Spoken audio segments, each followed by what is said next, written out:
आज का क्लास में पढ़ेंगे उपसर्ग व प्रत्यय। देखिए यहाँ पर कुछ एग्जाम्पल है। प्रतिकूल, तो इसमें जो है प्रति ये उपसर्ग के पहले है, यानी यहाँ पर लिखा है उपसर्ग के पहले, तो यानी उपसर्ग जो होता है वो शब्द के पहले लगता है, तो यहाँ पर ये प्रति हो गया उपसर्ग।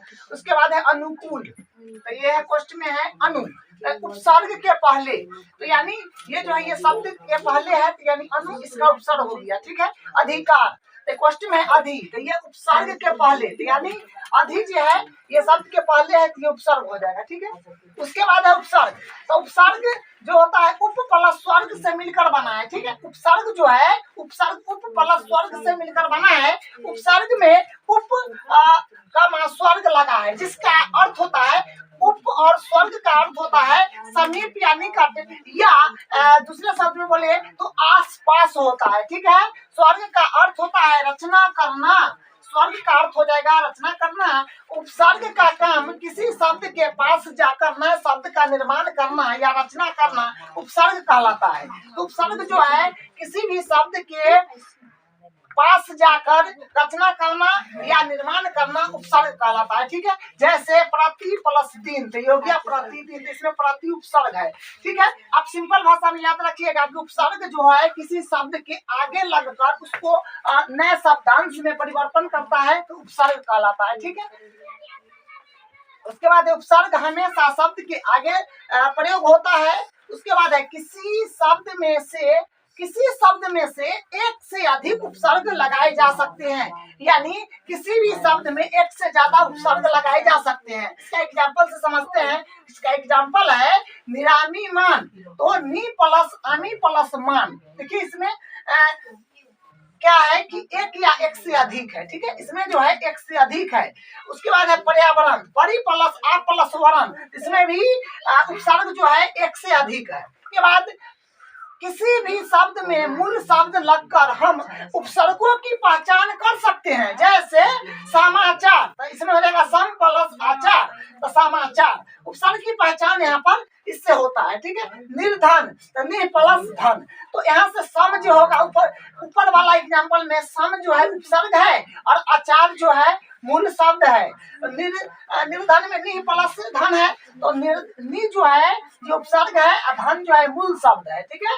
तो मूल शब्द में छोटे छोटे शब्द होते हैं जिसका कोई अर्थ या भाव अवश्य होता है। अगला है उपसर्ग की संख्या। हाँ देखिए यहाँ पर जो है उपसर्ग की संख्या है, तो उपसर्ग संस्कृत में उपसर्ग 22 को होगा, उर्दू में 19 को होगा, हिंदी में 10, 12, 13 इतना होगा, तथा जी में 8 उपसर्ग होते हैं।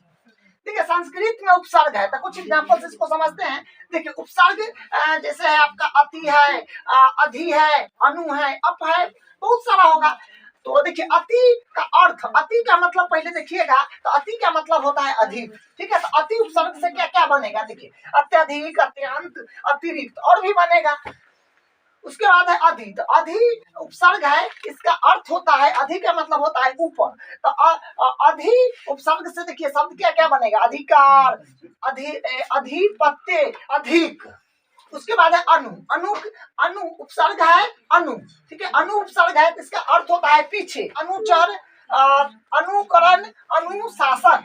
उसके बाद अप का अर्थ होता है अप का बुरा या हीन, तो अप उपसर्ग से बनेगा अपयश, अपमान, अपकार। ठीक है।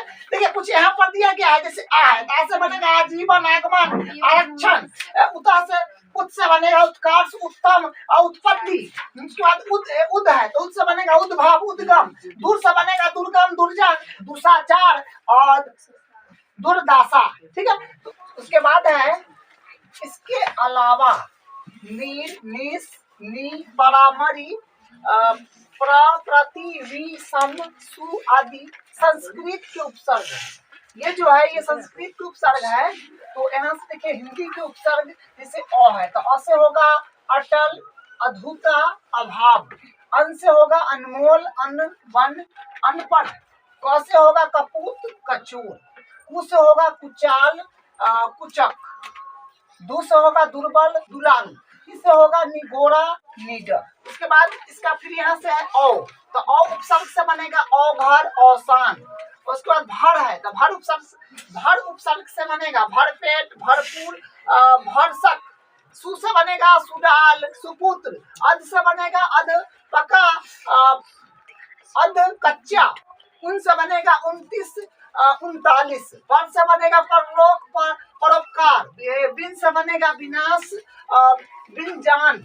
उसके बाद है यहाँ पे विदेशी या उर्दू फारसी के उपसर्ग। जैसे होता है ना कि जैसे आपको ग दे देगा और ज दे देगा और अंगा दे करके ऐसे ऐसे कर देगा, ये सब उनका वाला, ये सब जो होता है ये उर्दू फारसी का उपसर्ग होता है। ठीक है, इस पर हम बात नहीं करेंगे, लेकिन यहाँ पर कुछ शब्द है विदेशी या उर्दू फारसी के, उस पर आते हैं। तो देखिए ला है, तो ला से बनेगा लाइजाज लाचार लाजवाब। अल से बनेगा अल फायदा अल बेला अल भत्ता। बिल से बनेगा बिल्कुल बिल इरादा। हम से बनेगा हमदर्द हम सफर हम राही हम जिली। बे से बनेगा बेवफा बेकसूर बेबस। बद से बनेगा बदसूरत बद किस्मत। अंग्रेजी के उपसर्ग, तो अंग्रेजी के उपसर्ग है यहाँ से देखिए सब, तो सब से होगा सब डिवीजन सब इन्वेस्टर। उसके बाद चीफ, तो चीफ जनरल चीफ सेक्रेटरी। उसका हेड से हो जाएगा हेडमास्टर हेड क्लर्क। जनरल, तो जनरल एस्पेक्ट। उसके बाद है हाफ का हो जाएगा हाफ टाइम हाफ डे।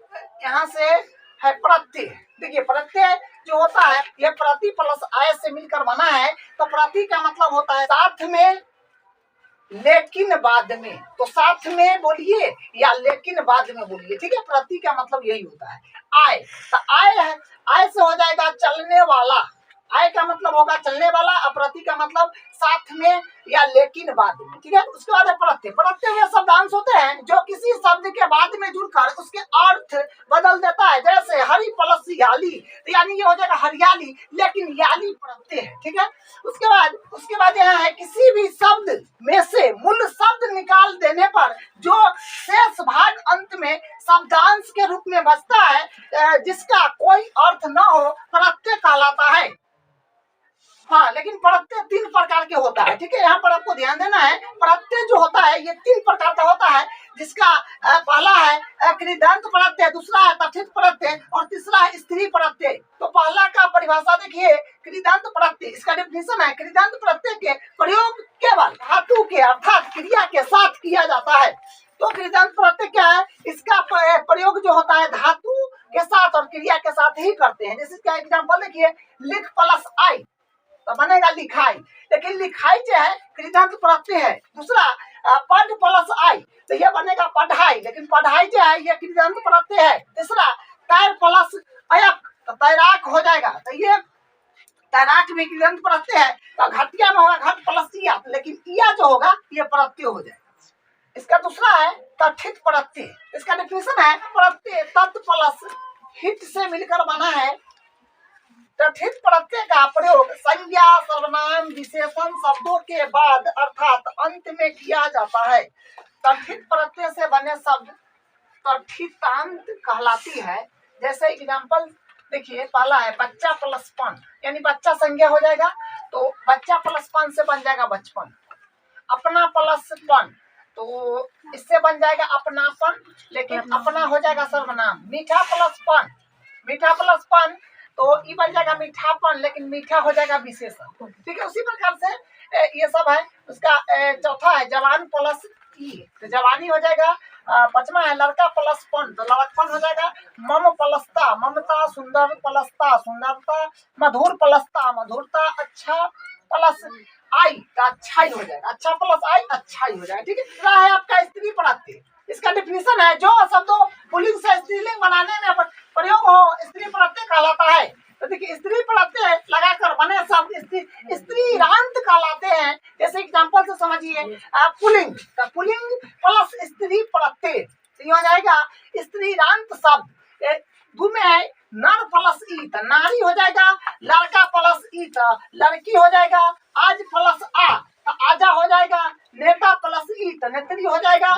नर्तक प्लस ई तो नर्तकी हो जाएगा। तो ये आज का क्लास उपसर्ग और प्रत्यय का है, इसका MCQ पहले से डाला हुआ है।